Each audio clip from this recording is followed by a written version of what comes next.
Hello everyone, सबैजनालाई स्वागत छ यो मेरो भिडियोमा। यस्तो भिडियो चाहिँ एकदमै कम देख्न पाउँछ, किनभने यो भिडियोमा चाहिँ मरेको मान्छेलाई पुरेको 12-13 दिनपछि फेरि लासलाई निकालेर लिम्बूगत परम्पराले निकालेर जलाइन्छ। भिडियो पुरा हेर्नुहोला, किनभने लिम्बू समुदायको एकदम डरलाग्दो र पुरानो परम्परा रहेको छ र यो परम्परा चाहिँ एकदमै कम देख्न पाइन्छ।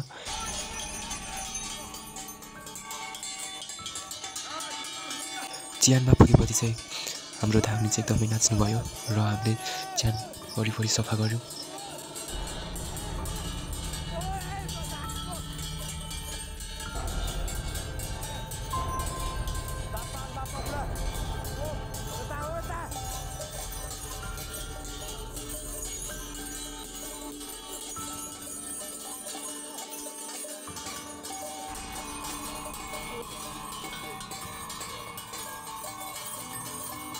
च्यान सफा गरिसकेपछि चाहिँ हामीले च्यान वरिपरि जङ्गलहरूले खुन्न थाल्यौँ। च्यान खुन्न चाहिँ एकदमै गाह्रो र साह्रो थियो, किनभने यो सिमेन्ट प्लास्टर गरेको चाहिँ 12-13 दिन भइसकेको थियो। सिमेन्ट प्लास्टर गरेको चाहिँ 12-13 दिन भइसकेको थियो। एकदमै दह्रो भइसकेको थियो सिमेन्ट प्लास्टरहरू र एकदमै गाह्रो भएको थियो च्यान खुन्न चाहिँ।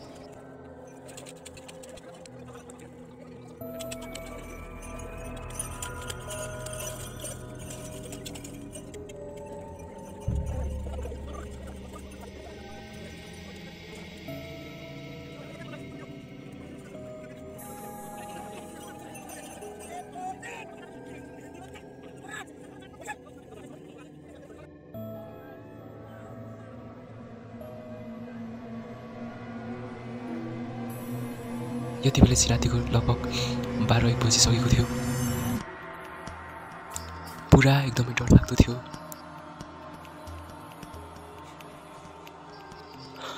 बल्ल तल्ल हामीले च्यान पल्टाएपछि चाहिँ हामीले च्यान मुनि खन्न थाल्यौँ।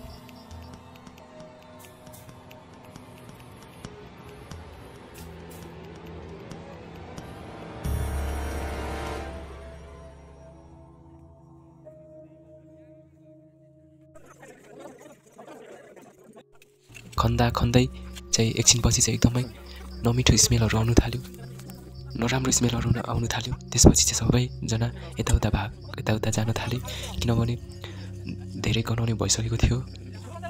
त्यसपछि चाहिँ लास हालेको बक्स देख्न थाल्यो। त्यसपछि हामीले सबैजना मिलेर बक्स निकाल्यौँ।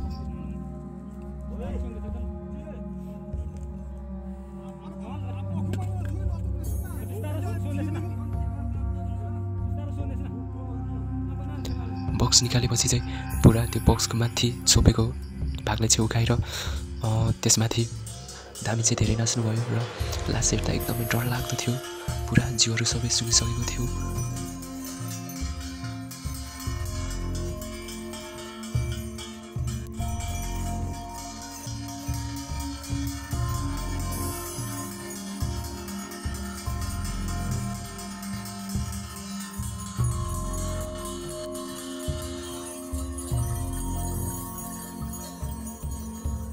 त्यो 12-13 दिन पुगेको लास चाहिँ एकदमै गनाउने भइसकेको थियो र जिउहरू सबै सुनिसकेको थियो।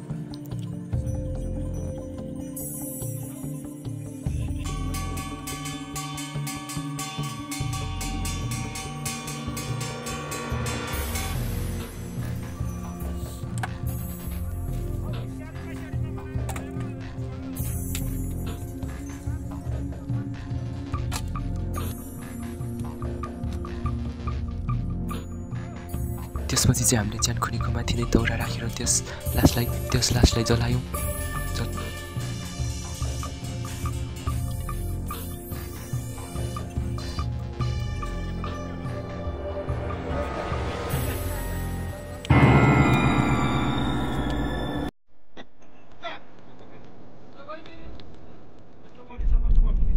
जलाउँदै लगभग बिहानको 4 बजिसकेको थियो। त्यसपछि हामी सबै जलाइसकेपछि चाहिँ हामी सबै फर्क्यौँ।